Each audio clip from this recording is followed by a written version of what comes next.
नमस्कार। Hindi dictation YouTube channel पर आपका स्वागत है। आज हम जनसत्ता न्यूज़पेपर से एडिटोरियल लिखने जा रहे हैं। 5 सेकंड में डिक्टेशन को स्टार्ट करेंगे।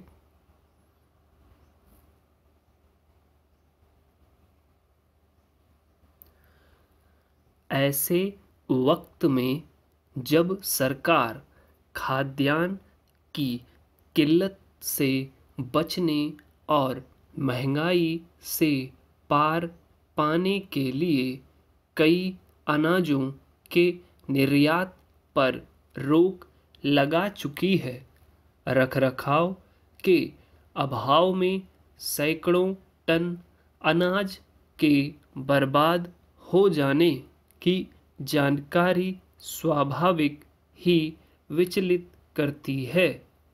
सूचनाधिकार अधिनियम के तहत मांगी गई एक जानकारी में खुलासा हुआ है कि पिछले वित्त वर्ष के दौरान प्राकृतिक आपदा और रखरखाव ठीक न होने के कारण करीब 1700 टन अनाज बर्बाद हो गया। अंदाजा लगाया जा सकता है कि इतने अनाज से कितने परिवारों का कितने वक्त तक पेट भरा जा सकता था। इस वक्त जब देश की बहुसंख्य आबादी मुफ्त राशन पर निर्भर है, लापरवाही के चलते बर्बाद हो गया।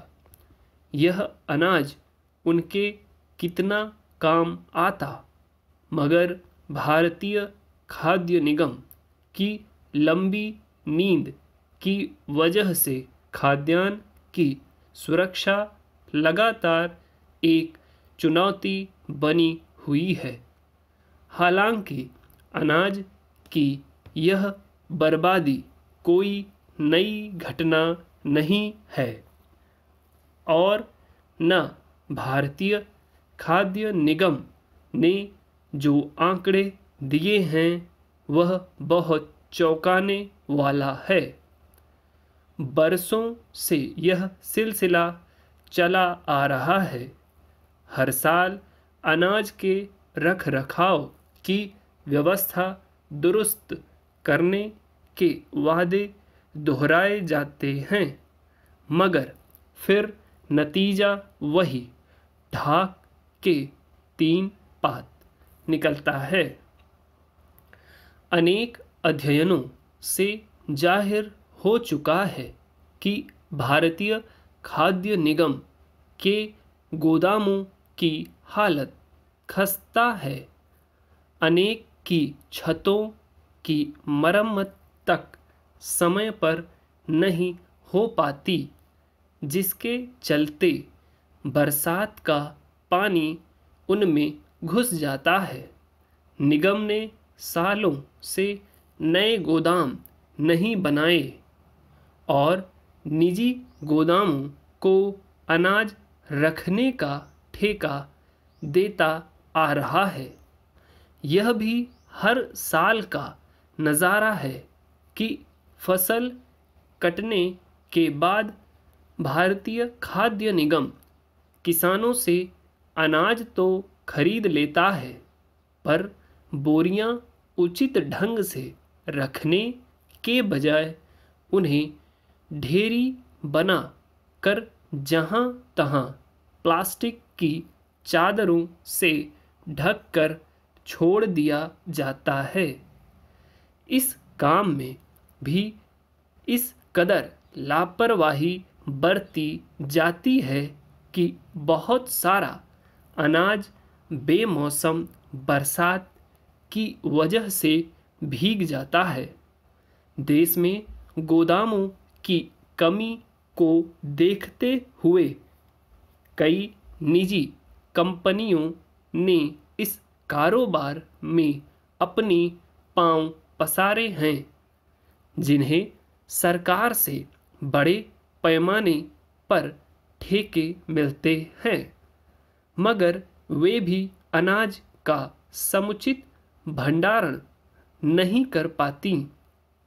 इसके अलावा समय पर सरकारी खरीद न हो पाने और बेमौसम बरसात, अंधड़ आदि के कारण किसानों का कितना अनाज बर्बाद चला जाता है, इसका कोई आंकड़ा नहीं है। सरकार कृषि उत्पादन बढ़ने के आंकड़ों को लेकर खासी उत्साहित नजर आती है, मगर उसकी चिंता इस बात को लेकर कभी नहीं दिखती कि किस तरह फसलों को सुरक्षा प्रदान की जाए।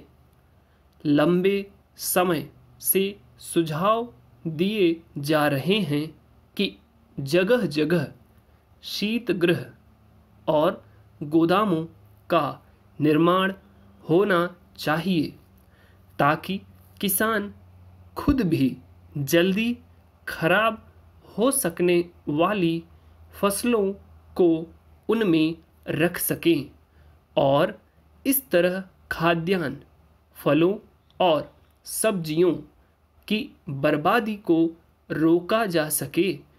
मगर इस तरफ गंभीरता से ध्यान न दिए जा सकने का ही नतीजा है कि जब भी प्राकृतिक आपदा से किसी फसल को नुकसान पहुंचता है, बाजार में उसकी महंगाई बढ़ जाती है। ऐसे में सरकार के सामने प्याज, टमाटर जैसी चीज़ों की उपलब्धता सुनिश्चित कराना भी चुनौतीपूर्ण काम हो जाता है। सरकार का संकल्प किसानों की आमदनी दुगनी करने का है, मगर इस तरह फसलों का प्रबंधन ठीक किए बिना इस संकल्प को पूरा कर पाने में उसे कहाँ तक कामयाबी मिल पाएगी। ये 80 वर्ड पर मिनट की स्पीड से डिक्टेशन बोला गया है। अगला डिक्टेशन भी हम इसी संपादकीय से लेंगे। 5 सेकंड में रेडी हो जाइए।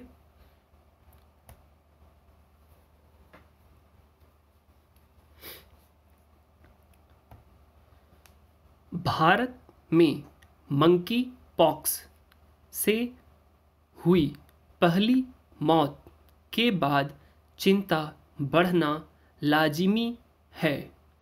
यह मामला भले केरल का हो, लेकिन जिस तरह अब दूसरे राज्यों से भी इसके संदिग्ध मामले सामने आने की खबरें आ रही है, उससे तो इस बात का खतरा लगता है कि कहीं न कहीं दबे पांव यह बीमारी विकराल रूप धारण न कर ले।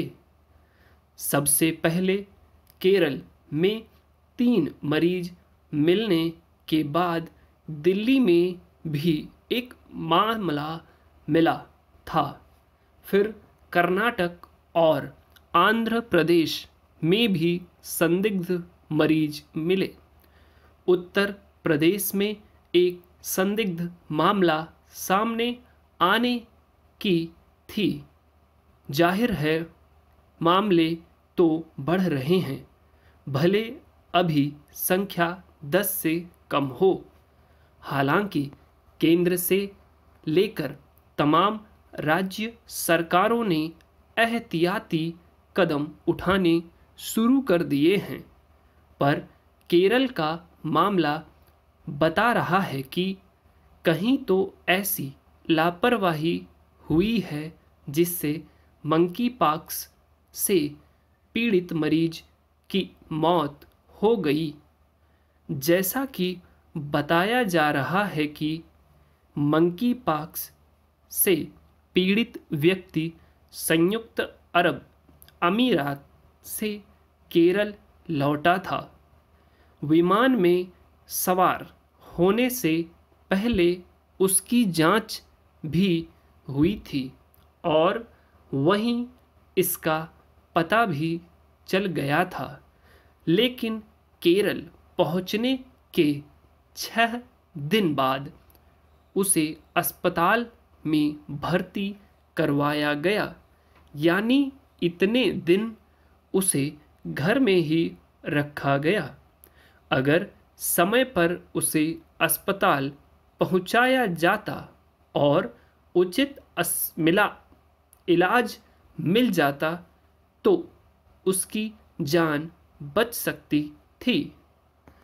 भले कहा जा रहा हो कि मंकी पॉक्स कोरोना जैसी खतरनाक बीमारी नहीं है और इससे डरने की ज़रूरत भी नहीं है, पर विश्व स्वास्थ्य संगठन ने इसे लेकर जो स्वास्थ्य आपातकाल घोषित कर दिया है उससे साफ है कि यह कम खतरे वाली बात भी नहीं है। जरा सी लापरवाही बड़े संकट में डाल सकती है। अब तक 80 से ज़्यादा देशों में इसके करीब 23,000 मरीज मिल चुके हैं। संक्रमितों की संख्या बढ़ती जा रही है। चिंता की बात यह है कि दुनिया भर में इसके कुल मरीजों में 70% तो केवल यूरोप में ही हैं।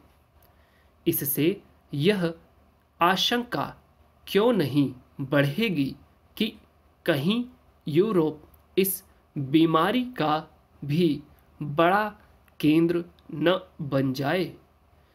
उधर अमेरिका में न्यूयॉर्क शहर में भी मंकी पॉक्स के बढ़ते मामलों को देखते हुए सार्वजनिक आपातकाल घोषित कर दिया गया है।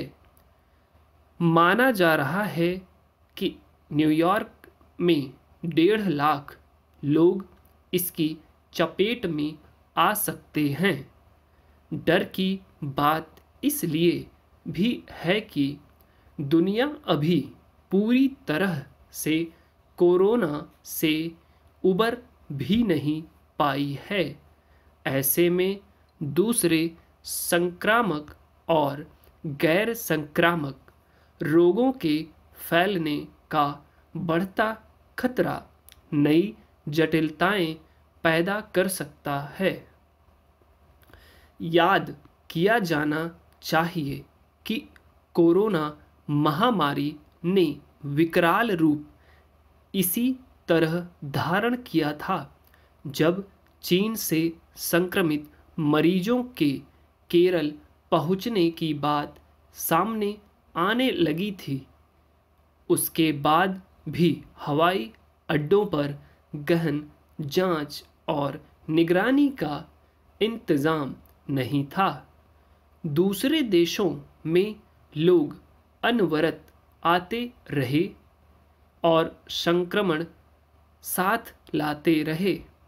बड़ी संख्या में लोगों ने जांच करवाने से भी परहेज किया। सरकार और नागरिकों के स्तर पर ऐसी घोर लापरवाही का नतीजा पूरे देश को भुगतना पड़ा।